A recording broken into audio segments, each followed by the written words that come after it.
স্বাগত সমস্ত শিক্ষার্থী বন্ধু। আমরা আলোচনা করছি বাক্য নিয়ে। ইতিমধ্যে এই আলোচনা আমাদের পূর্বের ভিডিওতে হয়েছে।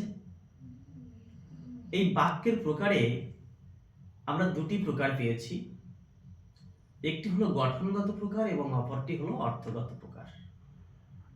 গঠনগত প্রকারে আমরা চারটি ভাগ পেয়েছি, যেখানে বাক্য গঠনের ক্ষেত্রে বাক্য তৈরির ক্ষেত্রে কি প্রয়োগ বা কি পদ্ধতি আমাদের অবলম্বন করতে হবে সেই বিষয় নিয়ে আমাদেরকে বুঝতে হবে।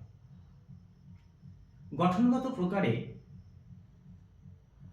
চারটি বিভাগের কথা উল্লেখ করা হয়েছে, তা হলো সরল বাক্য, যৌগিক বাক্য, জটিল বাক্য ও মিশ্র বাক্য। এই সরল বাক্যের আরো একটি নাম আছে, তা হলো সাধারণ বাক্য, অর্থাৎ সরল বাক্য বা সাধারণ বাক্য। এবং যৌগিক বাক্যের আরো একটি নাম আছে, তা হলো সংযুক্ত বাক্য, অর্থাৎ যৌগিক বাক্য বা সংযুক্ত বাক্য একই। জটিল বাক্য এবং মিশ্র বাক্য, তাহলে এই চারটি বাক্য গঠন অনুসারে চারটি প্রকার আমরা পেলাম।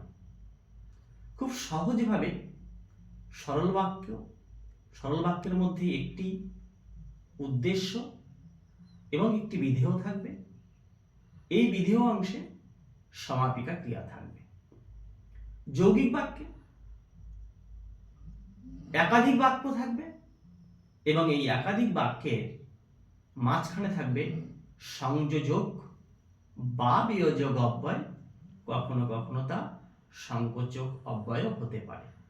এরপরে আমরা জটিল বাক্য ও মিশ্র বাক্য নিয়ে আলোচনা করব এবং সরল বাক্য, যৌগিক বাক্য, জটিল বাক্য, মিশ্র বাক্য উদাহরণ সহ আমরা পরের ভিডিওতে আলোচনা করব। ধন্যবাদ।